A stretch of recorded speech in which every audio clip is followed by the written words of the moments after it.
Bueno, estamos de vuelta y yo quiero compartir con ustedes sobre un tema que sí me parece importante que traigamos y discutamos aquí, y es el tema de la ecología y de la lucha por un mundo con energías limpias que rompan con la lógica extractivista y que han hecho difícil tener un mundo mejor. Y en este caso, quiero poner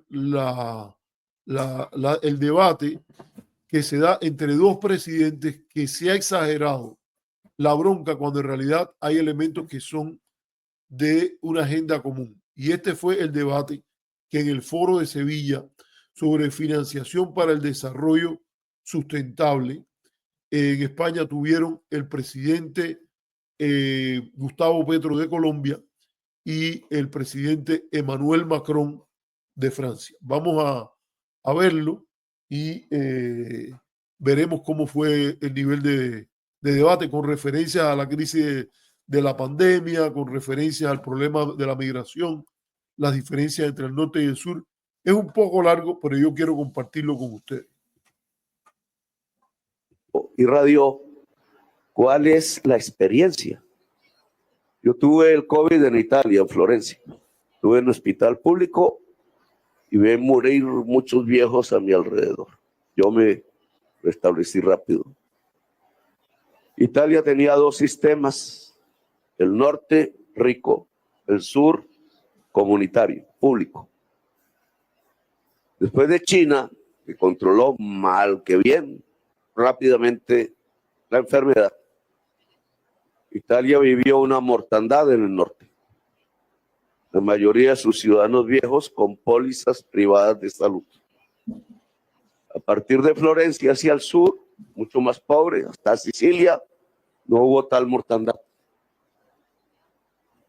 América Latina tuvo, siendo una población muy relativamente joven, tuvo una tasa de mortalidad por COVID por encima del promedio mundial. Su sistema de salud no aguantó la embestida del virus. ¿Por qué? Porque durante 30 años imitó el modelo de salud de los Estados Unidos, de mercado e ineficiente. En Estados Unidos hubo una mortandad.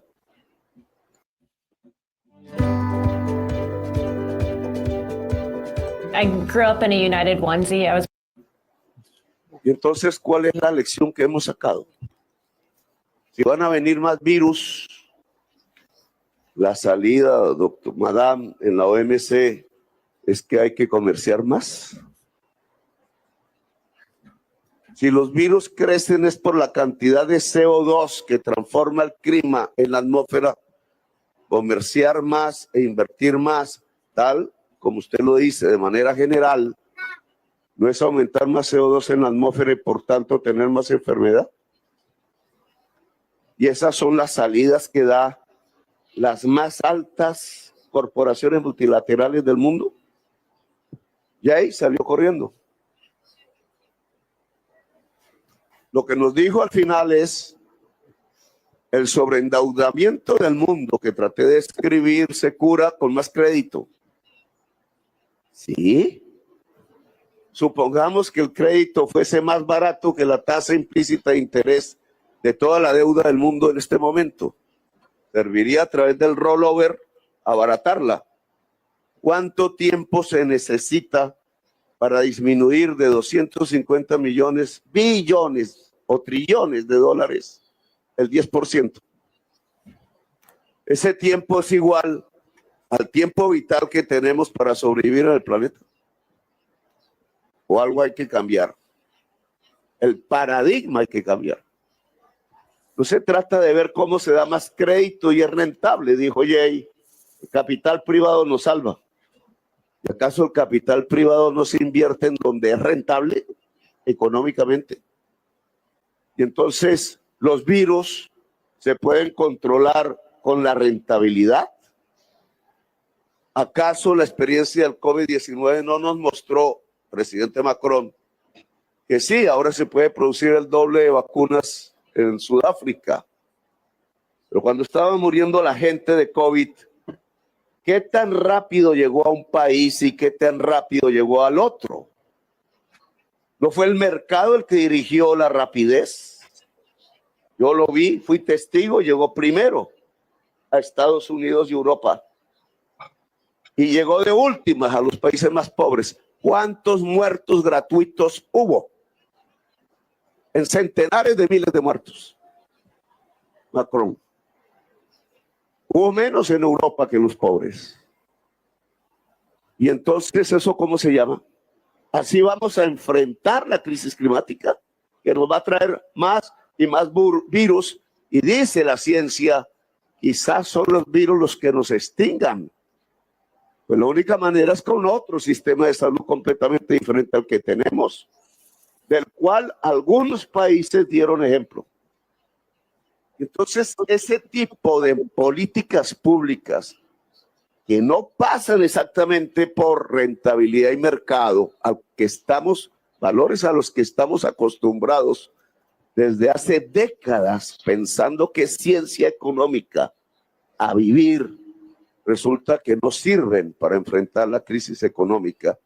Cuando yo veo un titular que habla precisamente de cambio de paradigma, doctora, al foro que me han invitado, lo que encuentro es que aquí se me dice que el paradigma actual es el que tiene que continuar.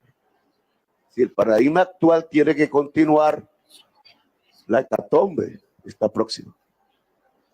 Y se mide políticamente, presidente Macron, y va a terminar para no molestar mucho, porque quería venir. Ya no me queda mucho de gobierno a decir esto. Hace 3 años, cuando yo llegué al gobierno de Colombia, el problema fundamental de las reuniones internacionales era la crisis climática. Hoy es la migración. Los votos se consiguen alrededor del discurso antimigrante en el norte, porque sí existe norte y sur, compañera. Usted lo puede medir geográficamente por cantidad de CO2 per cápita. El norte emite mucho, el sur absorbe CO2. Es decir, es vida. Si yo lo mido bajo ese prisma, entonces, ¿qué está pasando en la política mundial hoy y en la multilateralidad?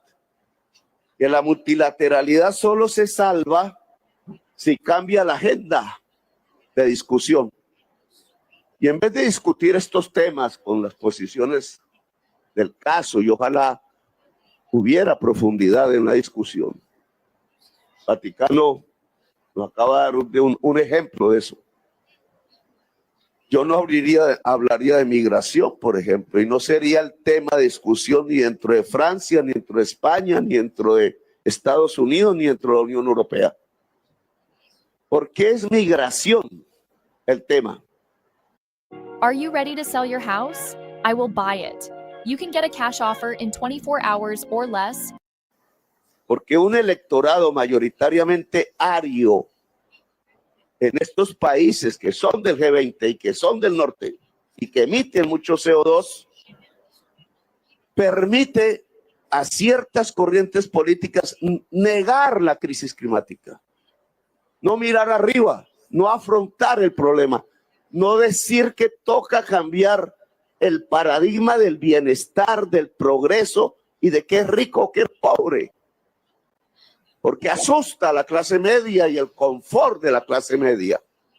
Y entonces es más fácil ganar los votos con una mentira y un fetiche, diciendo que se va a vivir mejor en esos países si los que no tienen el mismo color de piel, ni de lengua, ni de religión, se expulsan de la manera más rápida posible y ganan las elecciones. Y al ganar las elecciones, muy parecido a 1933, no solo el racismo sube, no solo la xenofobia, no solo los campos de concentración, no solo las bombas que arrojan con su firma los presidentes del norte sobre Gaza y sobre los bebés de Gaza, sino que se nos acerca el tiempo que la ciencia nos dio. Y yo creo en la ciencia francesa, Macron, y la norteamericana y la de Einstein, nos dio un tiempo, 12 años, Ya han pasado 3 de mi gobierno y escucho peores discursos que al principio. O sea, ya no hablamos de CO2, ya no hablamos de descarbonización, ya decir bajemos la deuda, emitamos dinero para invertir en un plan, no en un mercado, en un plan de cambio de la transición energética para bajar los niveles de CO2 de la atmósfera, que al norte y al sur nos van a matar, a los hijos del norte, a los hijos del sur. Estamos en camino al suicidio. En el norte nos está pensando los hijos de los votantes blancos que envejecen y votan a la derecha, a la extrema derecha. En el norte se está votando por negar la crisis climática, por no asumir el compromiso del cambio, que no es entregarle limosna al sur, es ayudarse del sur que puede absorber CO2, a limpiar su propia sociedad, su propio estado y su propio esquema energético con energías limpias. Hoy no es el norte ayudando al sur, es el sur ayudando al norte. Cierro con estas cifras solo para que las analicen, Macron. Estados Unidos, que no vino aquí, necesita 1.200 gigavatios de energía generada al año para su bienestar de ellos. Y América del Sur, de donde yo vengo, tiene un potencial de generación de 1.400 gigavatios de energía limpia. ¿Por qué los norteamericanos, por qué Trump no invierte en la generación de la energía limpia del sur y nos ayudamos? Les ayudamos a limpiar la matriz energética. Usted sabe, Macron, qué significa si América del Sur vuelve 100% la matriz energética de Estados Unidos limpia. La tercera parte de la solución de la crisis climática. ¿Y por qué no se produce? Porque los del sur tenemos otro color de piel. Somos árabes, somos negros, somos latinos, de Mediterráneo, y tenemos civilizaciones indígenas ancestrales de 20.000 años antes de Cristo en América haciendo arte. Somos más legítimos que los que llegaron hace 500 años. Pero el poder, las relaciones de poder, la visión imperial y colonialista del mundo impide a las fuerzas políticas y a los dirigentes políticos del norte encontrar una solución que es sencilla. Europa puede alimentarse de la energía de África. Claro, a bon marché. No a la explotación, no a la esclavitud, a bon marché. De tú a tú. Y entender que el Mediterráneo simplemente separa dos civilizaciones tan valiosas y tan iguales bajo la bandera de la egalité, la fraternité y la solidaridad. Y América del Norte, que aquí en Europa dicen América, resulta que resuelve su problema de contaminación del planeta y de riesgo a la vida, que hoy es el primero con China, simplemente hablando con el sur. Hi, I'm Mark Elias, a lawyer for the Democrats, and I need your help to join me in standing up. Porque tenemos los ríos, los vientos, el sol suficiente para mover toda la maquinaria industrial actual de los Estados Unidos y conservar su confort sudoroso a CO2, que podemos volver limpio. Pero ¿qué hay que hacer? Hablar de tú a tú. Centroamérica y el Caribe no separa un norte superior de un sur inferior para que saquen nuestros migrantes encadenados de los Estados Unidos. No, el migrante es riqueza, no pobreza. Y la lucha contra el migrante, vuelta política y poder, no es más sino una excusa para ocultar cómo las sociedades blancas arias en Estados Unidos y en Europa no quieren asumir de verdad la existencia y la vida del planeta, que implica transformar una economía fósil construida con ganancias, con la muerte, es el petróleo y el carbón, cuando podemos perfectamente ya tender los puentes para construir una economía de la vida con una energía que ya no se hace de muertos, sino que se hace de la misma energía viva del planeta. Gracias, muy amable. Gracias. Bueno, en primer lugar, Gustavo, bueno, yo sé que el paradigma clave de su política yo lo conozco, pero nunca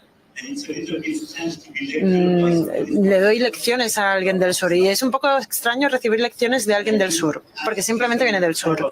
Y yo exijo el mismo tipo de respeto.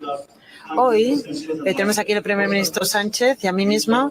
Juntos hemos trabajado y luchado muchísimo políticamente, no solo para que los políticos se encuentren en esa exclusividad del norte. Tenemos a políticos en Europa que no están obsesionados con la migración y que luchan mucho contra la extrema derecha. Esto existe y no simplifiquemos la realidad de nuestra vida política. Por favor, lo ruego. Y por cierto, Gustavo, usted es el primero en esta reunión que habla de migración. Nadie ha hablado de la migración antes de usted. Entonces, no estamos obsesionados con la migración aquí. Creo que esto está bien. Y bueno, nosotros podemos trabajar hasta cierto punto tenemos esa narrativa que se dividía entre norte y sur, y es en lo contrario a lo que yo creo, de hecho, porque yo creo que sí que es posible juntos conseguir una agenda común, pero siempre que se tenga personas en Europa y en Norteamérica que digan: esas personas del sur son mi principal problema, no los quiero, son migrantes, y personas del sur que digan: en el norte está el problema, tienen ese enfoque postcolonial. Si tenemos este enfoque, no vamos a seguir con la agenda global. Y en su narrativa, en su paradigma, no veo cómo podemos crear una agenda común. De esta forma. Bueno, yo lo voy a dejar ahí. Yo les recomiendo a todo el que pueda. Está en el YouTube, el canal de la revista Semana. Ahí está todo la intervención de Petro, y está también toda la intervención de Emmanuel Macron. Yo creo que esto es importante, ver el video, porque es un intercambio de altura en relaciones internacionales y en el tratamiento de un tema como es el calentamiento global y la crisis ecológica. Yo creo que la presentación de Petro es brillante, conecta el tema del COVID, conecta el tema de los dos sistemas que yo no sabía, que es que la atención al COVID se marcó. Es un experimento social natural, porque es el mismo país, Italia, norte-sur, con sistemas diferentes. Esto yo no lo sabía bien. Lo capté por la intervención de Petro, que tuvo la epidemia de COVID en Florencia. Y él dice que en el norte italiano el sistema de salud tiende a que es más rico. Esto lo sabemos por historia. Y en ese lugar más rico, el sistema de salud creo que tiende a ser más descentralizado, de manera más privada, y en el sur es un sistema que es más estatal. Los que conocemos la historia y los que conocemos las reflexiones sobre Italia, en mi caso me sorprendió cuando las misiones médicas cubanas que fueron a operar en Italia, la mayoría por lo menos de las que yo recuerdo, operaron en el norte. Y esto era un tanto sorprendente, porque era donde vino una intervención desde el exterior. Y uno decía, qué curioso, donde más está golpeando es en las zonas del norte, Milano, no me acuerdo ahora cuál fue la otra gran ciudad donde hubo varios contingentes médicos cubanos ahí.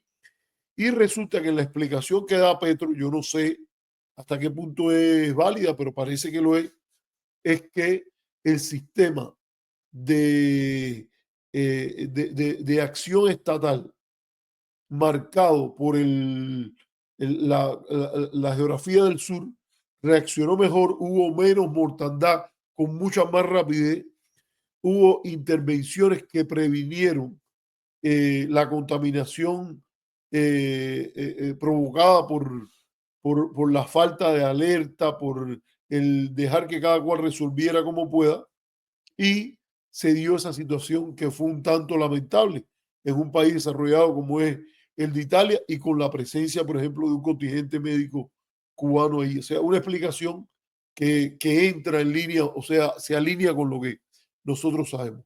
¿Qué es interesante aquí? Que él de ahí salta y habla de las desigualdades de los sistemas de salud y alerta cómo, y esto sí es ciencia, ciencia italiana, ciencia francesa, ciencia de norteamericana, ciencia de donde sea, y cómo desde el pensamiento ilustrado está el llamado de Petro, con el cual Macron coincide, por cierto, de que hay que tomar medidas y que el tiempo se acorta si los países no piensan desde esas evidencias científicas. Y entonces él habla de la distracción del tema migratorio, del el ascenso, francamente, de un pensamiento. Esta es una frase que leí reciente en un artículo que leí de, ¿cómo se llama? El gran pensador judío liberal, Asaya Berlín. Que Asaya Berlín, él lo llama el pensamiento contrailustrado y alerta en la tradición occidental del mérito del pensamiento ilustrado, de la razón de la cual nace el liberalismo y sus diferentes hijos en la búsqueda de una explicación científica de los problemas sociales, de la medicina, de los problemas médicos, etcétera. Y del otro lado, que lo simboliza el fascismo, pero no solo el fascismo, la presencia de un pensamiento contrailustrado. Y ese pensamiento contrailustrado empieza por culpar primero a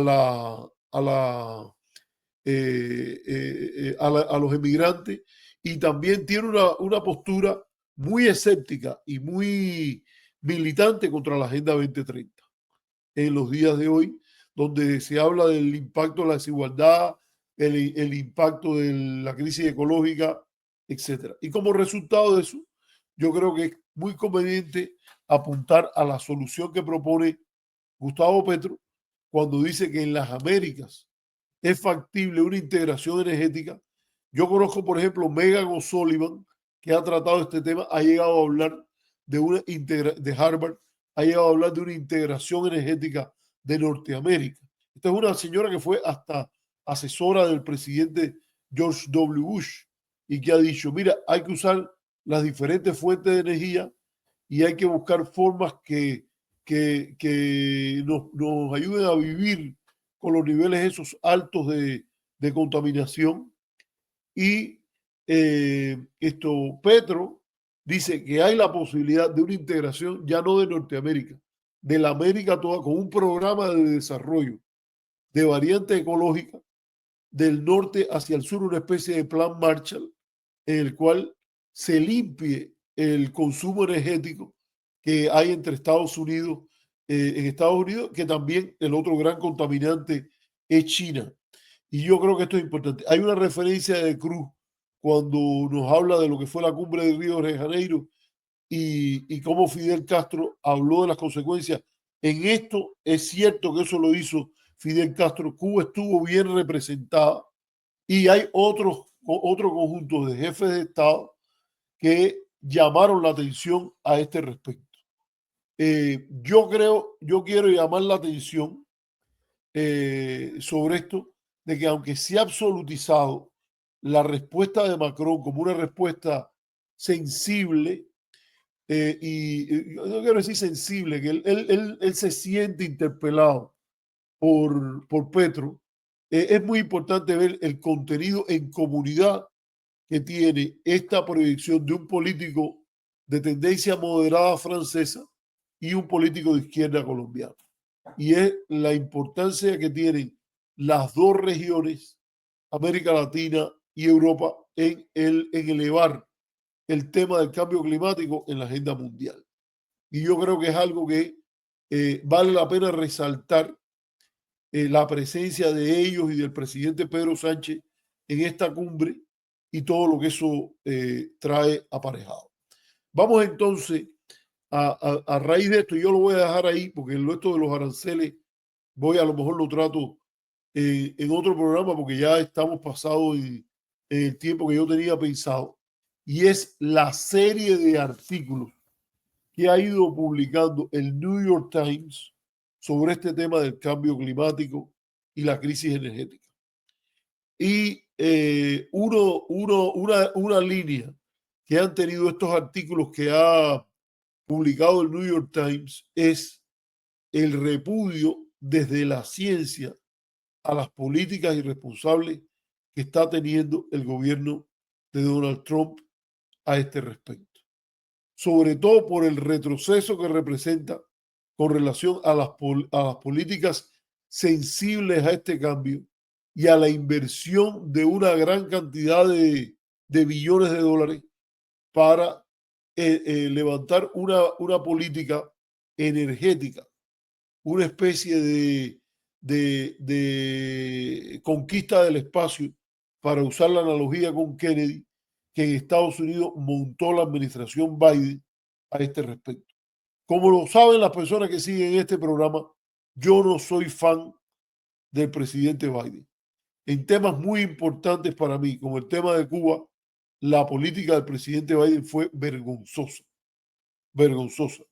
Prolongación de la política de Trump, sin cambio ninguno, todavía más pesado por el hecho de que ya había habido un razonamiento del propio Trump, del propio Biden, hasta de su esposa que viajó a Cuba, en torno a lo irracional, ilegal, verdaderamente dañino para Estados Unidos y Cuba de la política de bloqueo que Trump había portado, y echando atrás los avances de la administración Obama, de la cual el presidente Biden fue vicepresidente y estuvo empapado de todas las reflexiones que llevaron a ese cambio de política que Obama abrió, que tuvo el valor, el coraje, el inicio de tratar de cambiar esa política entre los años 2015 y 2017.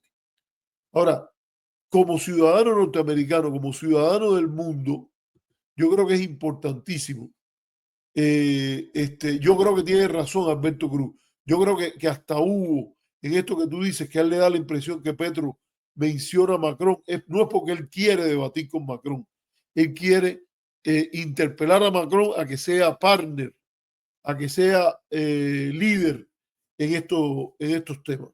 Y yo creo que Macron a veces no lo entiende muy bien, pero yo creo que a la larga también la prensa ha agitado que fue una gran polémica en la cual Petro se supone que haya sido irrespetuoso. Para mí no fue verdaderamente irrespetuoso, aunque sí es cierta la crítica de Macron, que le dice, pero no es a mí, esto también se lo tienes que decir a los líderes del sur.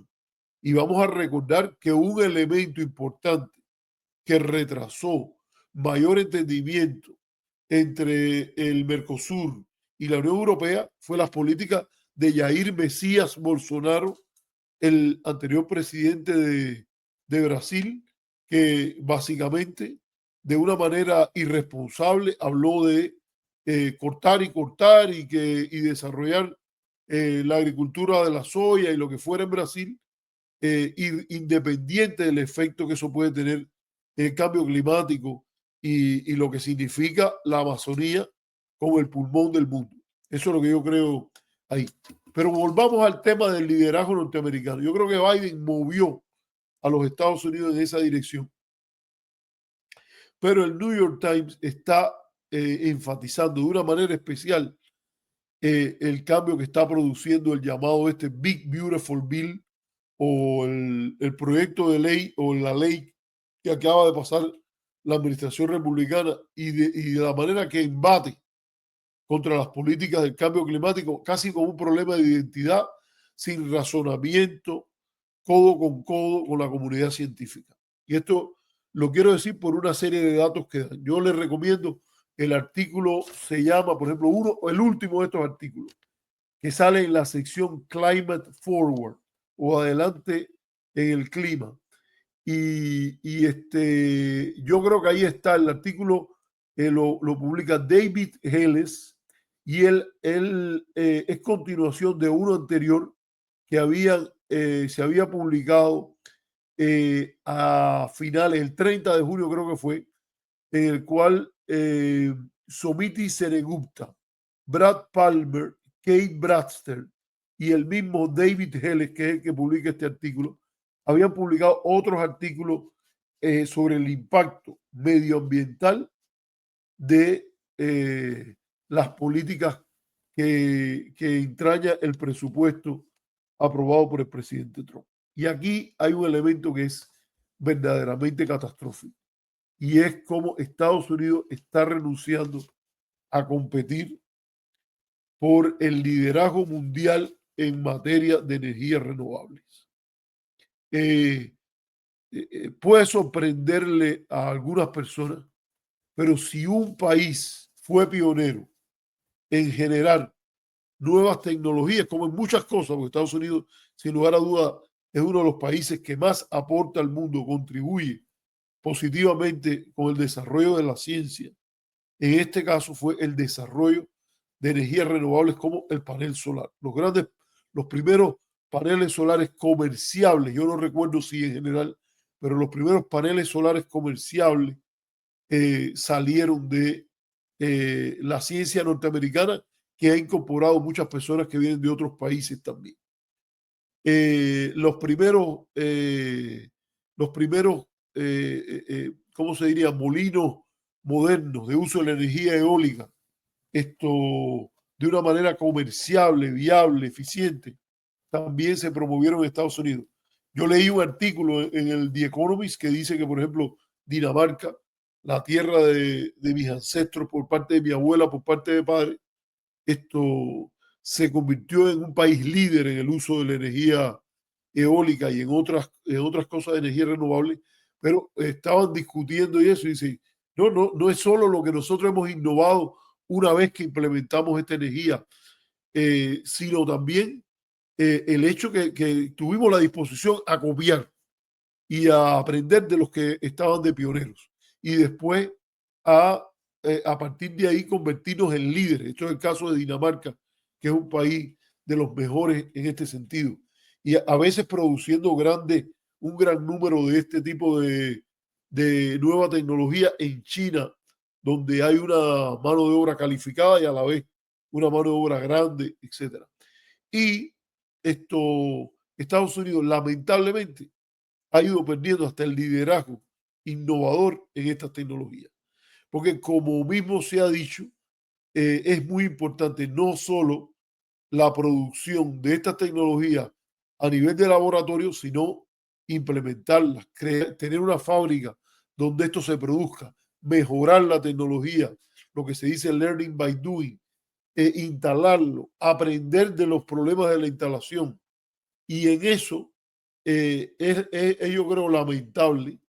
No es porque esté en contra de que China lo haya hecho, porque China en ese sentido está haciendo algo positivo, pero es lamentable la política esta contrailustrada de la administración de renunciar a esos espacios y al propósito y instalación de instituciones, de bancos, de créditos, de acciones para hacer la transición energética. Esto lo digo porque es muy, esto sí, en la energía hidráulica también.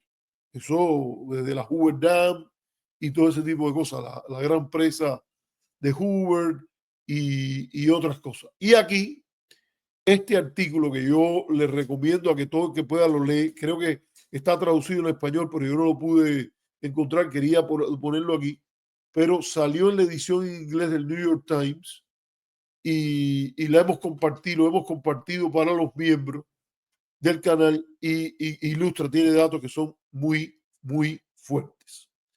Y pensamiento de personas a las cuales usted no puede criticar de que vienen desde el punto de vista estratégico, que vienen de la izquierda, ni mucho menos. Un dato importante que da el artículo.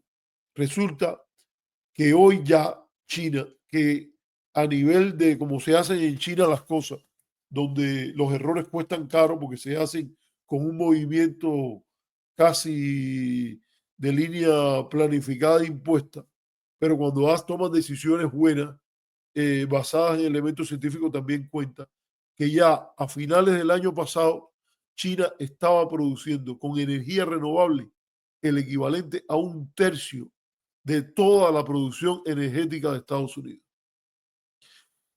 Que la inversión en estas energías renovables ha llegado al punto de que esto lo que se espera es que se acelere.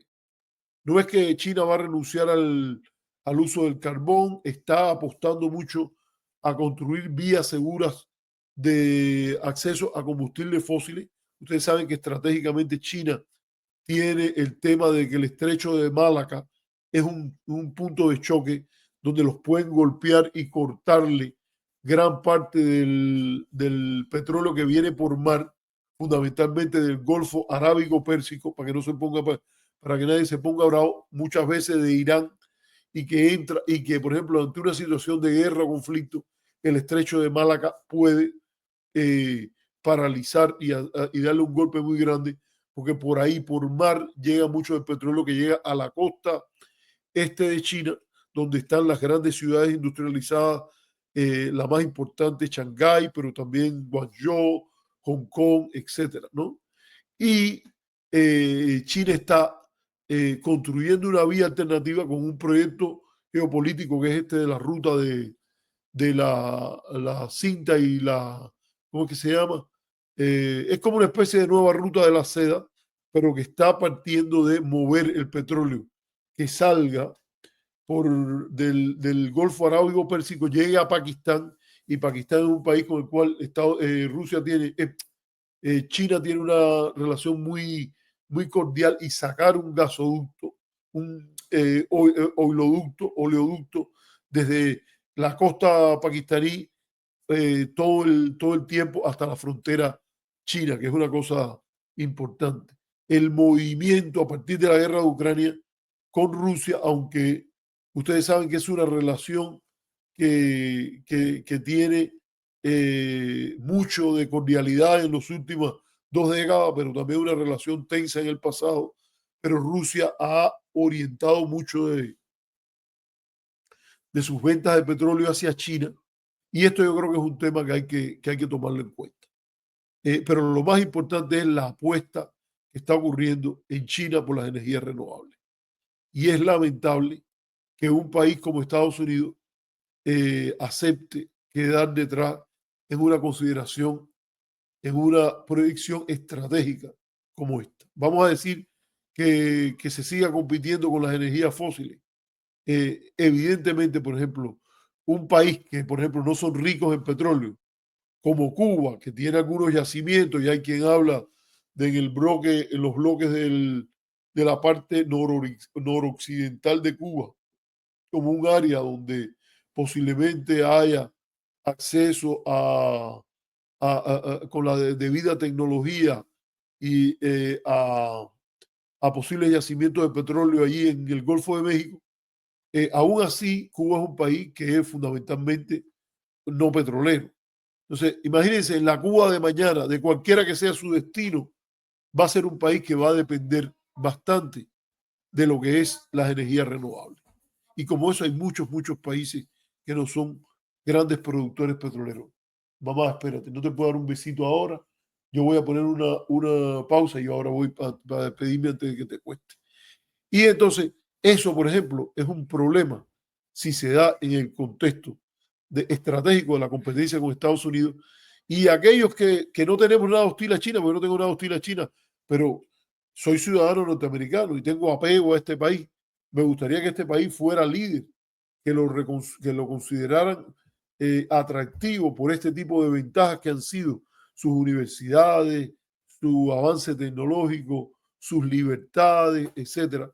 Y en este sentido sería tan bueno que esto no se perdiera, esta ventaja. Y vamos a hablar más, porque yo no solo voy a hablarle de ese dato de que ya China está avanzando en esta área a pasos agigantados, sino lo que están diciendo otras personas como grandes especialistas en el tema y el propio Elon Musk. Espera un momentico.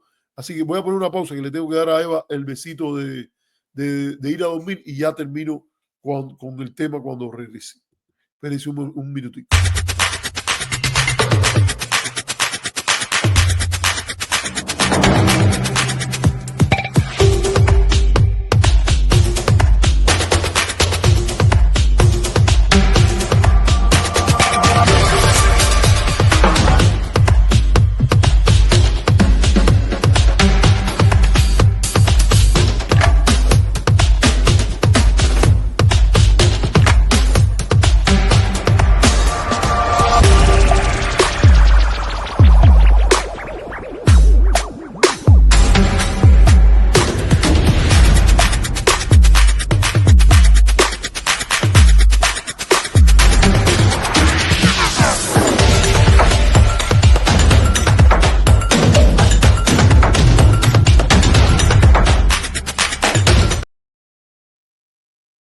Bueno, señores, hemos tenido una audiencia muy baja hoy, pero los temas que estamos tratando yo creo que son importantes y bueno, nos dimos el lujo de hablar de lo de Otani y esas otras cosas, así que el programa se ha prolongado bastante. Bueno, vamos a terminar hoy ahora hablando de las otras cosas que este artículo habla, que yo creo que son importantes. El artículo cita en gran medida a Elon Musk, que una de las razones que él hace, él ya tenía la crítica aquella de que esta ley era destructiva en términos del futuro de los norteamericanos, en tanto él había cortado elementos importantes de gasto con la propuesta del Dodge y después del departamento de reorganización que Trump lo puso al frente, pero que terminaba por ampliar en varios billones o trillones el gasto que tenía los Estados Unidos y seguía incrementando el elemento del pago de los intereses, al punto que el pago de los intereses se convierte a largo plazo en el primer gasto de los Estados Unidos. Es cuando usted está ganando dinero, imagínese, con una tarjeta de crédito y la mayor parte del dinero que usted gana es para pagar los intereses de la deuda que tiene. Y entonces eso es una situación que Elon Musk apuntaba. Repito, estoy avanzando, ya casi estoy terminando la biografía de Elon Musk, de Walter Isaacson, y creo que es un libro grande, y aunque por mucho que hay cosas de Musk que a uno de verdaderamente le resultan bochornosas, pero por otra parte de que es un hombre inteligente, que tiene una proyección estratégica en muchas cosas, es verdad. Y esto, por ejemplo, es un tema que hay que reconocer. A mí me parece repugnante su actitud a pagar los impuestos que le tocan dentro de una sociedad de impuesto progresivo. Por otra parte, hay cosas de Musk que me dicen, caramba, un hombre tan rico y que le pasen cosas tan tristes. Él perdió a un hijo ahogado en la cama, fíjense, ahogado por la sábana, como estaba dormido, que tú te das cuenta que el poema aquel de Martí es bien fuerte, aquel de los dos príncipes, el que se muere el hijo del rey, el hijo del rey ha muerto el hijo del pastor, y cómo las cosas humanas en sus tragedias golpean a las personas independientes de la riqueza que tengan. Pero Musk, la otra gran crítica que ha tenido hacia Trump en esta ruptura es esto de dejar la apuesta por las energías limpias y particularmente en áreas, por ejemplo, es verdad que él es el dueño del Tesla, pero yo considero que esta tecnología, por ejemplo, los carros, un carro no es un gran contaminador, pero todos los carros, la cantidad de carros, de autos que gastan, lo que emiten CO2 son grandes polluters, grandes contaminadores. Y yo creo que la apuesta por un carro como el Tesla, como otros carros que ya están en esto, el híbrido, el carro eléctrico. Vamos a recordar que en el caso ¿cómo es esto de los youtubers cubanos? Yo recuerdo que Eliezer Ávila, que aquí le hemos hecho algunas críticas últimamente, otra crítica a sumarle es la manera en el cual él ha salido a arremeter de una manera violenta. Se alegró mucho que había, no sé qué era lo que había pasado, creo que era un cambio de temperatura, algo así, y que hubo varios Tesla que no funcionaron bien. Y por el otro lado yo digo, sí, ven acá, pasó eso y un día el Tesla no funcionó bien y el resto de los días cuando le está ahorrando a los dueños miles de dólares, porque es sin lugar a duda un uso eficiente de la energía eléctrica y lo que significa no seguir contaminando el ambiente y todo ese tipo de cosas.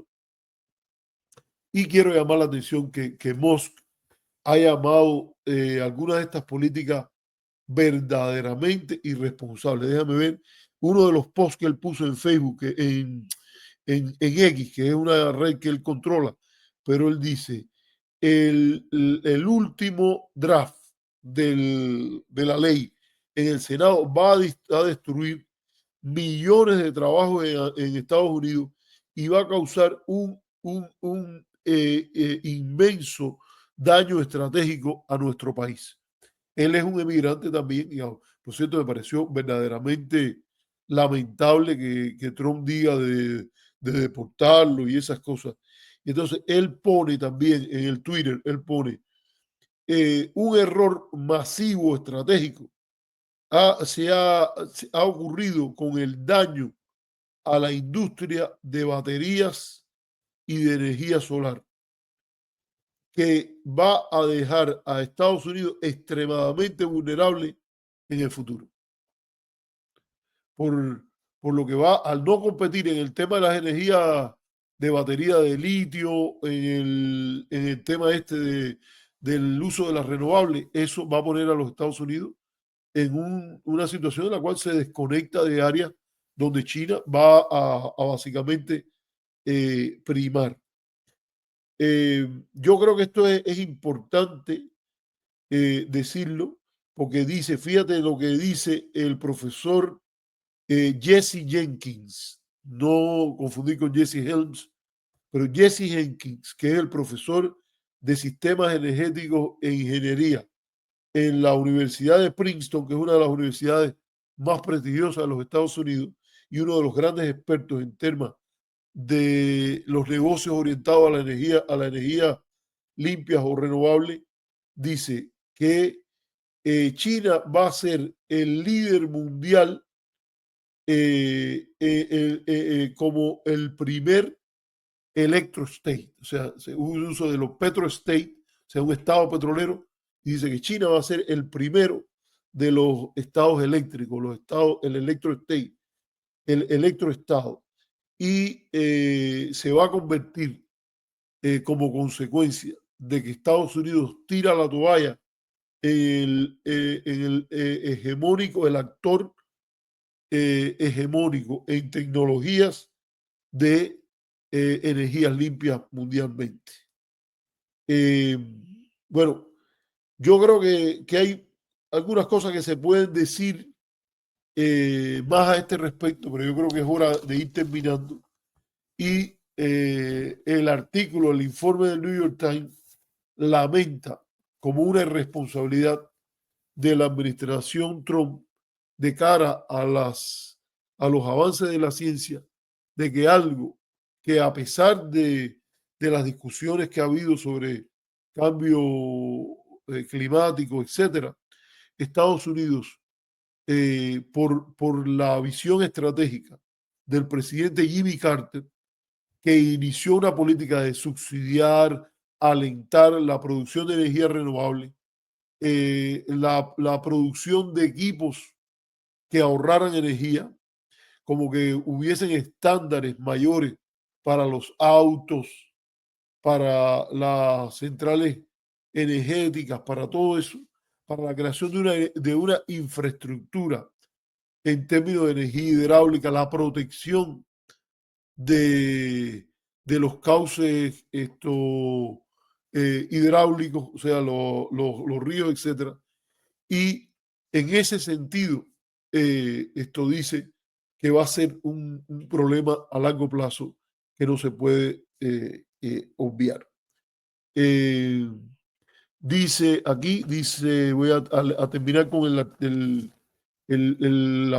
cita que termina el artículo, que dice de que los Estados Unidos desde este proyecto echa a un lado los avances que significó el tema energético, la discusión energética en la ley de reducción de la inflación, que fue el gran proyecto que tuvo el presidente Biden, y dice, como consecuencia, esto lo dice un señor que se llama Li Shuo, una persona de origen chino parece, pero que vive en los Estados Unidos y que trabaja para un importante think tank que es el Instituto para las Políticas hacia Asia, y que él es el director de la fuerza de tarea que se llama The China Climate Hub, o sea, el nodo alrededor del clima en China. Y dice, los Estados Unidos se van a convertir de nuevo en el campeón de la economía de las energías fósiles. Y China se va a convertir en el líder de la economía del bajo emisión de carbono y eléctrica. Dice, la cuestión para los Estados Unidos ahora es, ¿a dónde vas a ir después? De ahí a dónde vas a ir. Y bueno, me parece una interesante reflexión que quería terminar. Lo de los aranceles y la imposición de aranceles a Colombia, México y Brasil lo dejaremos para otro momento. A lo mejor mañana puedo tratar el tema, a lo mejor el sábado o el domingo, pero yo creo que debemos terminar ya porque ya llevamos casi 3 horas conectados. Así que me despido. Yo sé que en la costa este ya es muy tarde ya. Así que me despido. Voy a ir a prepararle la leche a Eva y no tengo tampoco mucho embullo para seguir hablando. Quiero señalar algunos de los comentarios que se han hecho por aquí, como de esta persona que se llama Palmiche Tetilla de Perro. Los módulos solares absorben más calor del sol que en lugar de reflejarlo producen un aumento de la temperatura entre 1 a 1.9 grados de temperatura durante el día. Investiga al respecto. Sí, tengo que investigar eso al respecto, pero yo creo que en la mayoría de los casos lo que está diciendo la comunidad científica es que yo no sé si eso que tú dices habría que resolverlo, pero lo que yo he visto de reportes, por ejemplo, sigo mucho lo que está haciendo la CEPAL sobre energía en el plano latinoamericano, sigo lo que se está publicando en los principales periódicos norteamericanos. Yo sé que dice Trump que ya nadie lee el New York Times.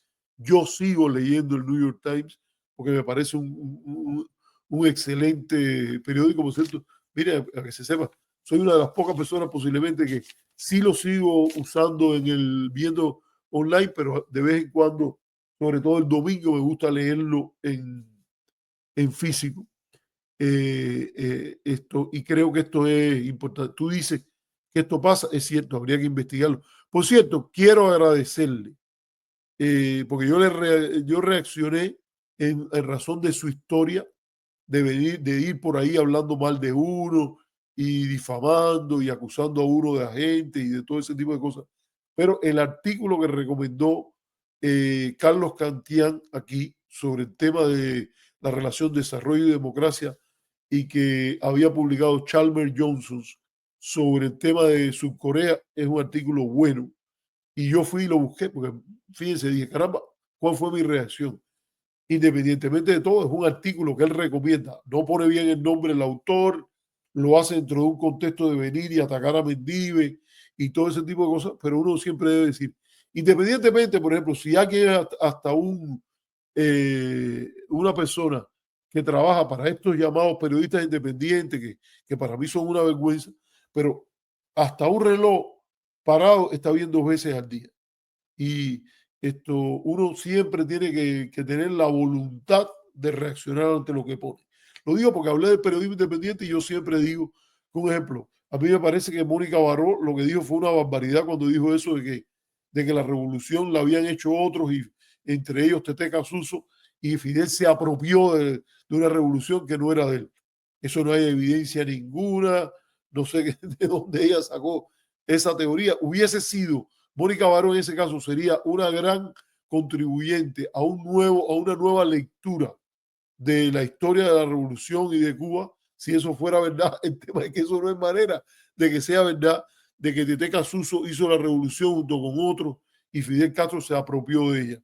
Tete Casuso, una de las cosas que hizo fue, de hecho, esconderle armas a Fidel y guardarla en la época de México, cuando estaban preparando la expedición de Granma, etcétera. Entre otras cosas que ella cuenta, y la historia creo que estaba medio que atraída por Cándido González, y Cándido González también por ella. Eso son cosas interesantes cuando uno lee, pero vaya, decirte que de la revolución le hicieron otros como Tete Casuso, que hay que leerse el libro de Tete Casuso, y que Fidel se apropió de la revolución, no hay.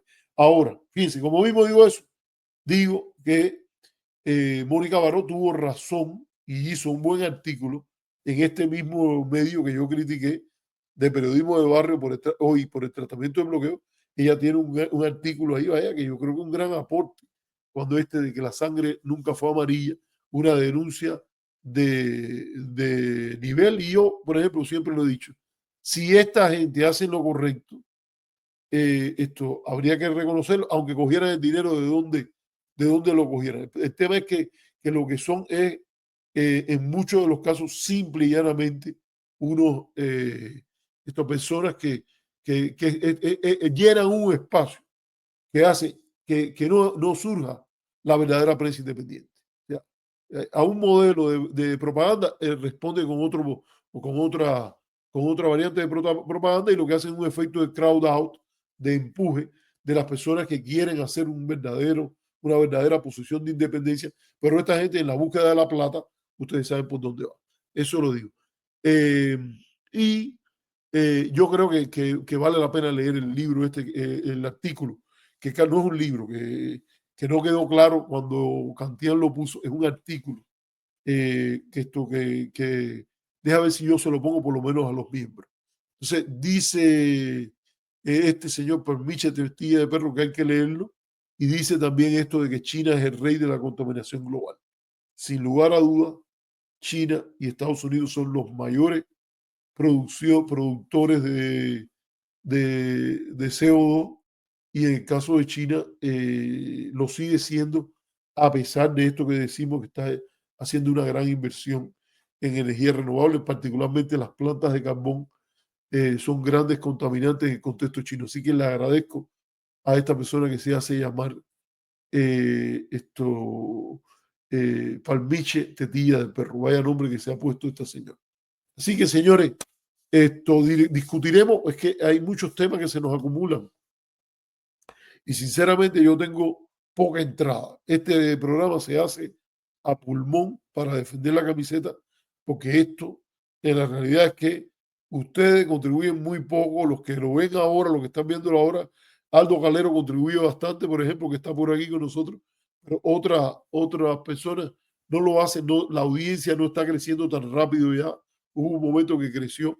Nosotros no metemos números. A mí nadie me dé consejo de hacer inventos para que aparezcan más y vender anuncios. El que se quiere anunciar aquí lo puede hacer. Yo incluso que estaba viendo que el Mundo está anunciando a este hombre, a Toscano. Le quería decir a Toscano que si quiere se puede anunciar aquí. Incluso yo hasta pro bono lo haría por un tiempo, con la idea de empezar a traer anunciantes, ver cómo eso funciona y aprenderlo. Porque he visto hasta sus proyecciones, y además tiene un negocio que hay que apoyar. A la gente, cuando la gente tiene proyecciones como las nuestras, esta de oponerse al bloqueo, de ser abierto a una mejor relación con Cuba, ese tipo de negocio hay que apoyarlo, y hay que promoverlo. Bueno, nos vamos ya. Hasta la próxima. Un saludo a todos, y qué gusto ha sido estar con ustedes. Chao.